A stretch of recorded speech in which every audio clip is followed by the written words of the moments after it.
everyone, welcome to the summer reading wrap-up. As most of you hopefully know, summer reading is currently going on, and tomorrow is the last day to log books on Beanstack, and those winners will be announced on Monday.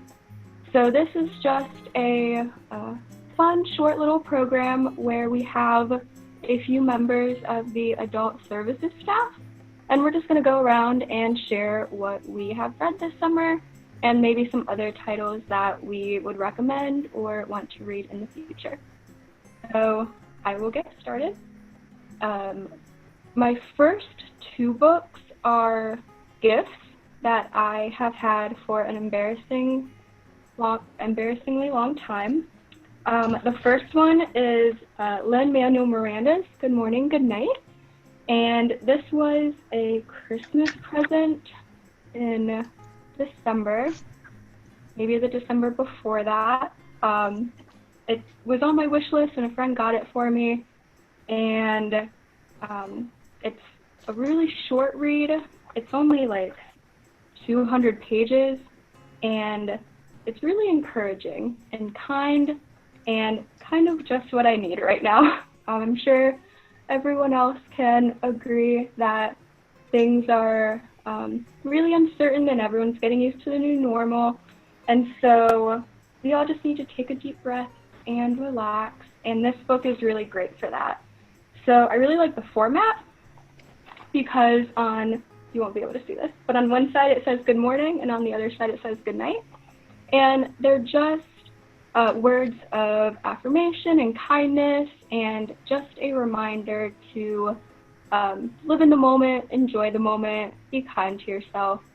And I read maybe the first half in like a really short amount of time, like one evening. And now I'm just kind of going every few days and reading a few pages and taking my time with it. So that's my first book. I would really recommend it if you're just looking for something low maintenance.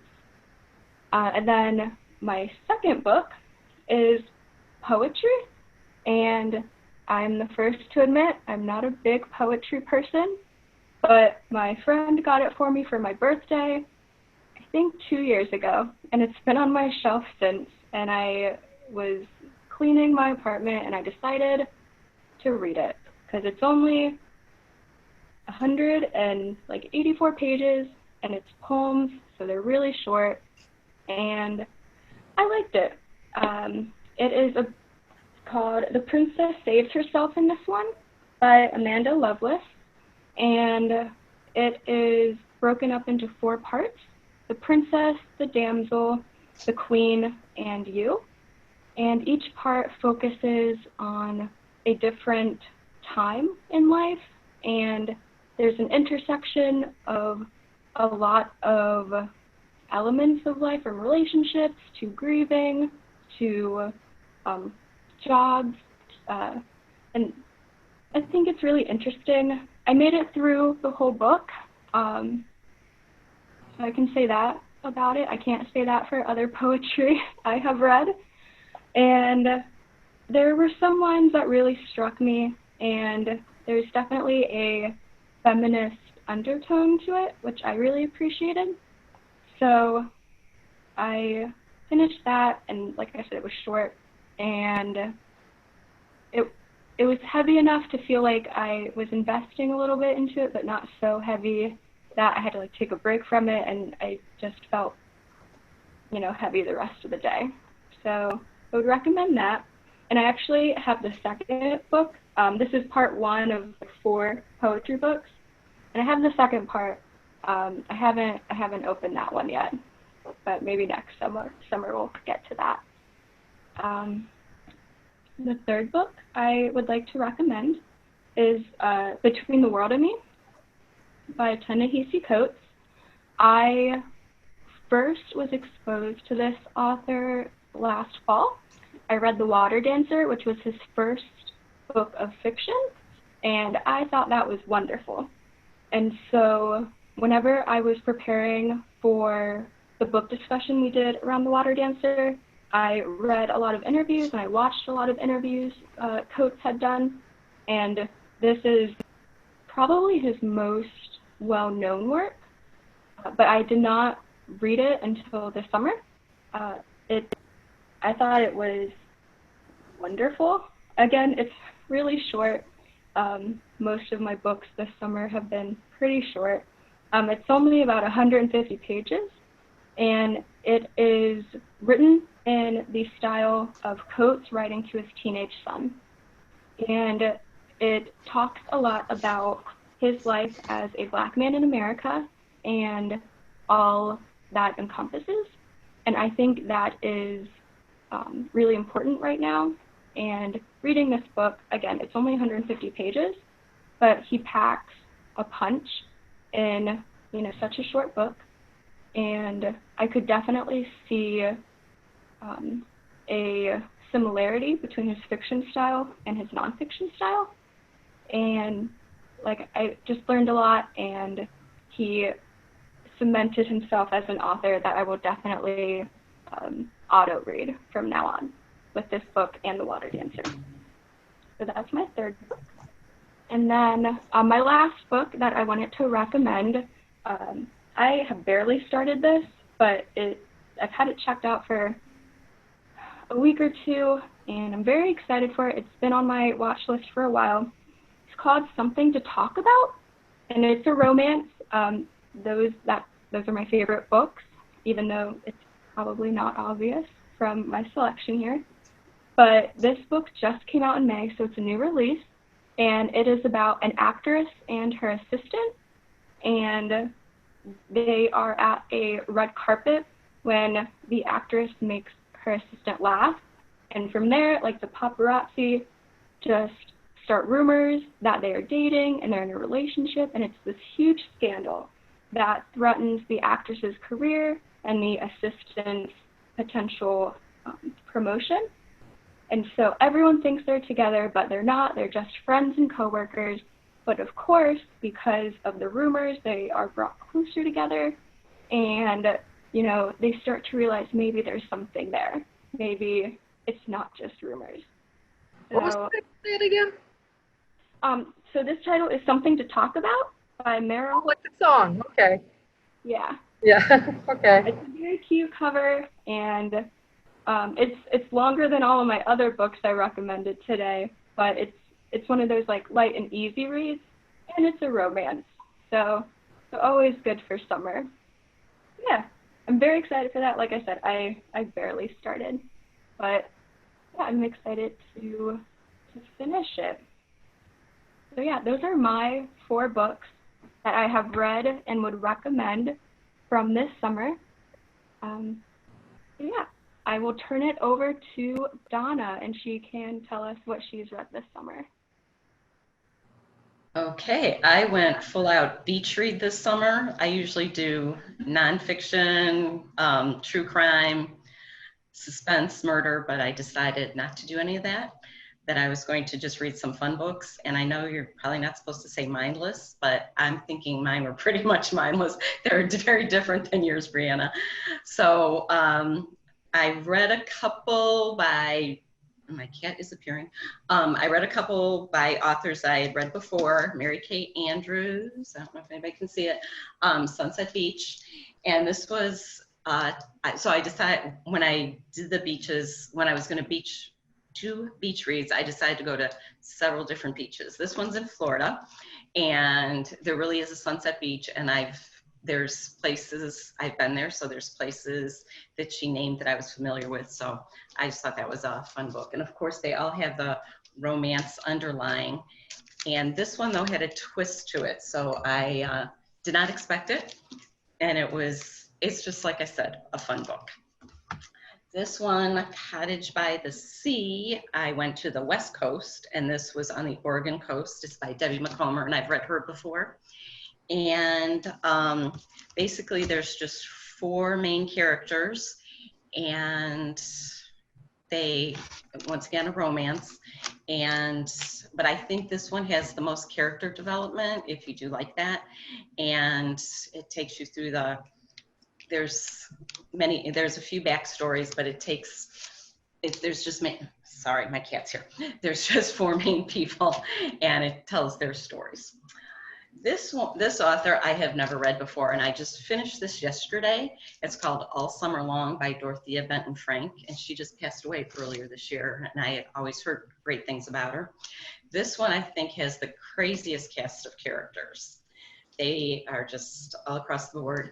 And I got to travel to Sullivan's Island, which is in South Carolina, and then on a yacht, and I went to Spain. So that was exciting. It was Spain, but it was the island of Majorca. So, and like I said, crazy, crazy cast of characters, but they were all fun. ROBYN CARR I had never read before, Sunrise on Half Moon Bay. I was in California for this one, and it's basically a relationship between two sisters. They're, I think, like 12 years apart in age, so they really never had any relationship, and they, due to many circumstances, they come back to their childhood home and find many things that they had in common that they didn't know they had in common. And the last one, Barbara Delinsky. I'd never read her before, A Week at the Shore. And this one was in Rhode Island. So I spent a week in Rhode Island. And this one, I thought had the best description of the ocean and the beach. I mean, I could smell the ocean breeze. I could feel the sand. They all talked about the breeze and the sand, but this is the one that I thought described it the most, and I just really, really, really felt like I was on the beach. So I'm going to, oh, and then I started another beach read today by Mary Alice Monroe, and as soon as I'm done with this, although I loved them and I recommend them all, I'm going to go back to some nonfiction and my Harlan Coben and my other suspenseful thrillers, but these were all good, and it was a nice break from everything that's been going on. I just transported myself to another place, and it was wonderful. That's great, Donna, especially since I don't think most of us are going anywhere. It's nice. That was another thing. I got to go on vacation. Next, we have Randy, who's going to share some of his summer picks. Yeah. So I wanted to start with a book that I had mentioned when we did our program on the summer reading kickoff, Patton's Madness. It's a biography of General George Patton by Jim Sudmeyer. And I have really mixed feelings about this book. General Patton, I mean, is generally regarded as sort of an American military hero, very highly regarded. And this book tears that down. This book kind of does some armchair psychoanalysis 50 years after General Patton died. And I'm not 100% sure how much I agree with it. So what I'm going to do is I'm going to find another biography of General Patton, read that one, and then kind of compare and contrast what I learned. Because this book, Patton's Madness, The Dark Side of a Battlefield Genius, kind of tears down some myths about General Patton. So I'm going to find another book and read it and maybe get a better idea about who George Patton actually was. Because basically the only thing I know about him was from the famous movie with George C. Scott. And of course, he's the big hero during that film.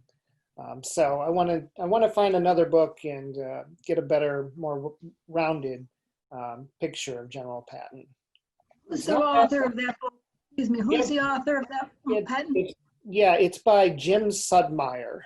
Budmeyer, thank you. Yes. Mm-hmm. It's a quick read, only 200 pages. So I'm going to find another one and dig in and get a more rounded picture of General Patton. The next book that I want to talk about is quite a bit different. It's actually a graphic novel. What really attracted me to it is this really striking cover. It's called Harleen. It's about the character Harley Quinn, who's sort of the Joker's girlfriend, kind of, you know, his Moll. And I just saw the cover and it really attracted me. And it's actually a retelling of sort of Harleen, the character Harley Quinn. Is her origin story and kind of fleshes out and makes her more of a well-rounded character. The art is absolutely fantastic. I'm a big Batman fan, but part of the time when you're a Batman fan, what that really means is you're really a fan of some of the villains, like the Joker, Harley Quinn, Poison Ivy, Two-Face, and all of these kind of larger-than-life rogues from Batman's gallery are in this story. And it's a really, really cool retelling, a little more realistic retelling of Harley's origin story compared to what we have before. So it's pretty good. I'm about halfway through. I'm absolutely loving it. I know graphic novels aren't for everybody, but I did want to highlight that one and bring it forward. And then the last book I want to mention is one that I just recently grabbed off of the new shelf at the library. We have a couple copies of this book. It's called Otaku. It's by Chris Kluwe. And the reason why I grabbed this book is because Chris Kluwe is actually a former NFL player. He played for the Minnesota Vikings, and he is a writer now, apparently. His football career is over. And I think one of the reasons why his football career kind of came to a premature end was he was kind of being outspoken about marriage equality and some civil rights issues and things that you don't necessarily associate with an NFL player. And he's apparently a great writer. I've read some of his articles he's written on for some different websites, but he published a science fiction novel. So I'm going to check it out and give it a chance and see what it's all about. You, Randy, those looked really interesting. I have to say, I'm not a huge graphic novel person, but you really sold that on for me. Well, you'll have to check it when I give it back to the library. Yeah, I mean, the artwork does look really cool. I will Yes. say that. So yeah, thank you for sharing. Does anyone else have any books that they would like to share that they've read this summer or that they're excited to read soon? Well, I actually did, well, of course, you know, starting last month, I reread Good Kids, Bad City, which we had our book discussion about that last night, about the miscarriage of justice that happened in Cleveland back in 1975, where 3 young African-American men were wrongly arrested and tried and given a death penalty, which was later commuted, and then they were exonerated in 2014. So yeah, so that's really interesting because I liked it because it taught me a lot about Cleveland history, because the author framed it with everything that was going on politically and socially during the time periods that the whole story took place. But for fun reading now, I'm also, Brianna, that book you recommended to me last year that I by My Time Among the Whites. Yes. Yeah, I reread that. I read that earlier this year because I was going to do the August book discussion on it. But so I bought it on. I liked it so much I actually bought a copy on Kindle. Oh wow, that's great. Yeah, because it's like it's something I just want to have, because there were just the essays. It was episodic, but it was like, some of them were funny, some of them were sad, some of them were very poignant. It was just, it was, some of them were outrageous, some of them made you angry. It was like she kept you off balance and very interested. Like, okay, what's the next one going to be? What's the next one? You just kept wanting to go on and go on until you finished the book. So I bought it because that's a book I'm definitely going to keep to reread, and it's one I want for my own to own, Another book, most latest book I read this summer.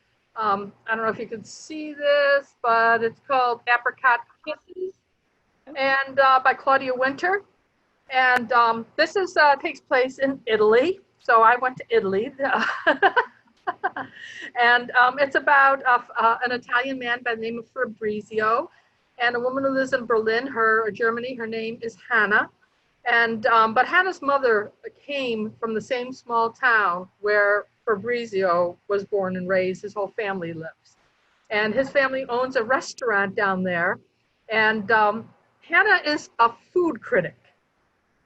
And Hannah actually went down to Italy, and she heard about this little out-of-the-way place in a small town, and she ate there. She didn't meet Fabrizio there, but Fabrizio was away, and the kitchen staff was. So basically, a friend and a relative of Fabrizio's decided, oh, we'll run the restaurant rather than close it. So the food was bad. The service was absolutely terrible. So she came back and she said, whoever gave this 5 stars is totally wrong. She wrote this scathing, horrible review on the restaurant because she just didn't know the facts behind everything that was going on. So a couple months later, Fabrizio brings his grandma up to Berlin because she's having some heart difficulties, and and there's a world famous heart surgeon in Berlin. And he's sitting there next to her waiting, and he picks up this magazine and he reads the review. And he's like, he's flabbergasted. He's like irate, and his grandmother all of a sudden she says, "That's our restaurant. What does it say? What does it say?" And he doesn't know what to tell her. But in that moment, Grandma has a fatal heart attack and dies in the doctor's office, and so they can't resuscitate her. So he has her cremated, and he's at the airport returning to Italy, and Hannah happens to be at the airport too at the same time, and they sort of brush by each other in one of the coffee shops, and they sort of get off on the wrong foot, and he gets up and catches on his plate, and he leaves Grandma behind, and she picks Grandma up because she feels responsible. So she wants to try to find who does this lady belong to? So she finds him. She goes back to the restaurant anyway. It's a hysterically funny book. There are 2 people who totally get off on the wrong foot, but end up, falling in love. So that's a good one. The Apricot Kisses, that was called. So I've been doing a little trashy romance. I have to admit it. Other than the books I have to read for book discussions, and I know it's embarrassing for me to admit that.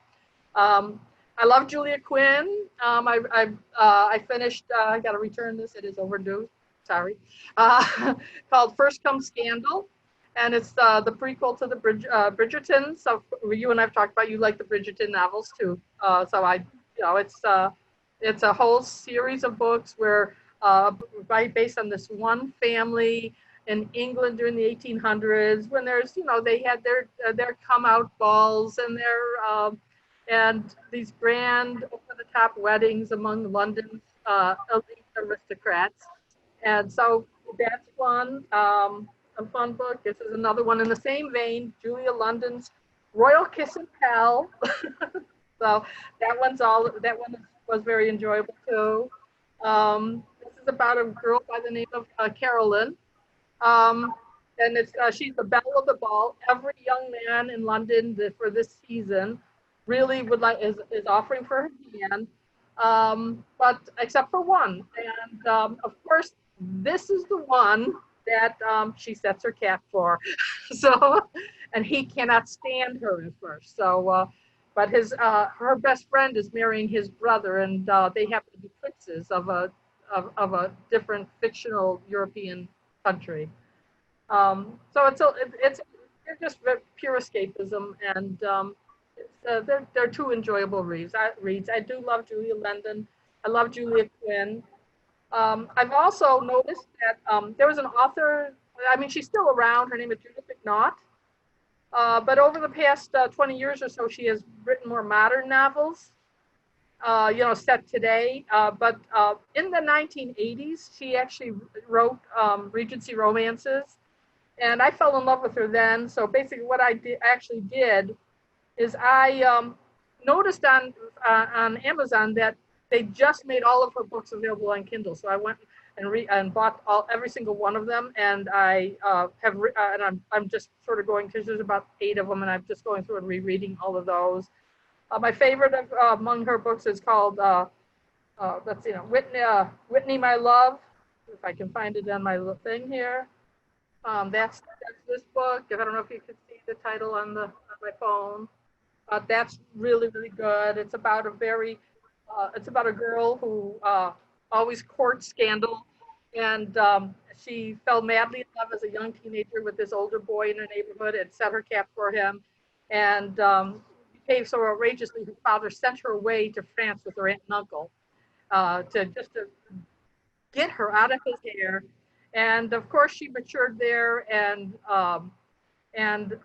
she caught the eye of a British Duke who said, I'm not going to fool around with her. She's turning down everybody.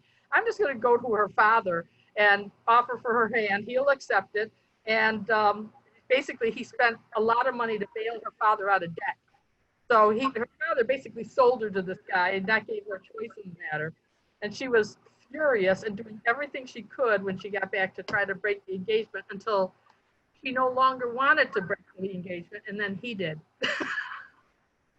So yeah, so those are my guilty pleasures, and you know, if I highly you know, Julia London, Julia Quinn, and Judith McNaught's old romances. I highly recommend all of them. Those are classic romance authors. You mentioned Julia Quinn reminds me, do you know that the Bridgertons are being turned into a Netflix special? Yes, I can't wait. The Netflix, I only subscribed to Netflix beginning last year, and I only did it because they bought the Lucifer series, TV series from Fox. So, and that the season 5 is coming out in August for that. They just announced it. Looks fantastic. So, believe me, during this whole quarantine, Netflix has been my best friend. So. Yeah, I think it's been everyone's best friend. Well, thank you for sharing, Dawn. Those look like some really great romances. And, you know, romance is great for escapist reads. Right. It's, you know, there's so little of my real life I got to read about. Yeah, thank you. Anyone else want to share what they're reading? Yeah. Well, Dolores should. I have 2 books I would like to share. Elemental P by Mark Dunn, D-U-N-N. And this is a novel in letters, so it's really a fast read. Each page or 2 is a complete letter from different members of the community. As the letters fell off the statue of the town, of this imaginary town in Newfoundland or an island near there, they took it, the city council, as they couldn't use that letter anymore. So they lost the letters of the alphabet. And it's a satire on language and, of course, oppression of people, telling people what, you can't use certain letters. And then I also read the American Eden. And American Eden is by Victoria Johnson. It's a story during the founding of our nation. This David Hasek was a botanist. He was also a lecturer at Columbia and various other places. He founded the first botanical garden in what is now near Hyde Park and near Rockefeller Center. And it's an amazing story of botany. And of course, during the spring and summer, all of the beautiful descriptions of the spring wildflowers. I was able to go out and see some of them around here too. So that inspired me. But the plants in America, he kind of made the first botanical garden to document American plants. Oh, wow, I didn't know that. Those sound really interesting. Anyone else? I can go. Okay, I did all audiobooks. I listened to The Night Watchman by Louise Erdrich, which is a newer title, and I really enjoyed it. It's historical fiction and deals with Native American historical events in particular, and it was good. I don't have a lot to say about that one. I've read a lot of other Louise Erdrich, and this one, I guess it was based on the life of her grandfather, and I could definitely tell that she was hewing a lot more closely to like family narratives. just because it just seemed a lot more personal in a way. I don't know. But I enjoyed it, I guess, and I think others would as well. It is long, but I was looking for like a lot of long things to kind of be pulled into. I often read a lot of like shorter stuff, but this summer I was just like, I just want to go on a trip, kind of, like a couple of you have said. So I went back, like, I don't know, I think it was 50, 60 years to the Upper Great Lakes region. Okay, I also, another newer title I read that was, again, longer was Fleischman is in Trouble, which there was a lot of buzz about, by Taffy Burdesser Ackner. And that one I really did not like when I started, but then I ended up liking it by the end because I had sort of adjusted my expectations. It had, it's a novel that has a lot more like analysis and reflection from the narrator's point of view than I'm used to. And I think once I was just able to adjust that expectation and be like, oh, this is like someone, this is written from the point of view of someone who is really into profiling characters, sort of analyzing and reflecting on them. Because the writer of that piece also wrote that like New York Times Magazine profile on Gwyneth Paltrow a few years ago that went sort of viral. And in that piece, she reflected on herself a lot. I don't know. So when I was able to kind of place the author, it kind of all clicked. And it's a good book. It definitely discusses a lot of like sort of current sexual politics in really interesting ways. And then the third book I will recommend is Sarah Novich's Girl at War.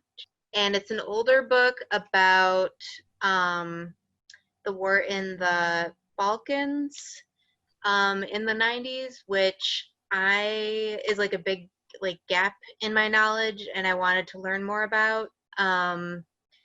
And one of the ways I set out to learn more about it was through fiction. And I read The Tiger's Wife as well, and before this, and I actually liked this book a lot more, just my personal preferences. I know The Tiger's Wife got a lot of critical acclaim, but this one I just really enjoyed, and I think maybe just because it had a more traditional narrative arc to it. And well, I also just really like the characters. I don't know. And I hadn't heard much about the book. I think it kind of fell through the cracks a little bit. So, yeah. Those look so cool, and I appreciate that you were looking for longer books, and some other people, me included, were very much into the shorter books right now. So yeah, thanks for those recommendations, especially since they're audiobook. I'm not an audiobook person, but I'm sure other people here read them and are looking for recs. Yeah, I'm like very picky about narrators. I think I've told you before when we've been like just like working together, but I like the narration on all of those. So yeah. Cool. Well, thank you. Anyone else up for sharing or comments or anything? I just have one book to share, and I'll do it really quickly. It just came out. It's called Survivor's Song by Paul Tremblay, and he writes horror, actually. So I've read 2 of his books, and the 3rd one just came out, so I decided to pick it up. And one of the reasons I wanted to mention it in this conversation is because a lot of the books you've chosen are taking you away from things, but this horror book really was very much about, kept reminding me of what we're going through right now. And in it, there is this new virus that comes along that is, is like a form of rabies, and it's very fast acting. So animals are being infected, and then they're driven to pass on the virus to humans, and then humans go crazy and they end up attacking other humans. So in a story that is focusing on one woman who's pregnant, and she and her husband are attacked, and so she's really got a very, doesn't have long to try to get the new vaccine that came out as well. So very much reminded me of what we're going through today, and that was maybe a little uncomfortable, but it was very, very fast. The whole, like I would say most of the book took place in about 5 hours. So that was, it was very super fast. You could sit down and probably read it for a day, so. Who was the author again, please? Paul Tremblay, Tremblay. So I don't know if anyone reads horror. I used to read it when I was a kid. I would read a lot of Stephen King or John Saul or some of those older authors. And then it kind of has been incorporated into a lot of other genres, such as like paranormal romances or science fiction. But I think horror's making a little bit of a resurgence. So I wanted to kind of try it out. So that's Survivor Song. Great, thank you for recommending that. Sure. Especially since it is not light and breezy as some of the other books are. But it's cool that those comparisons could be made, or in your head you're thinking about what's going on right now. So yeah, well, thank you everyone for sharing. There are some really great books and definitely a wide range of interests. So I hope everyone at least got one or two books that they might want to check out after this.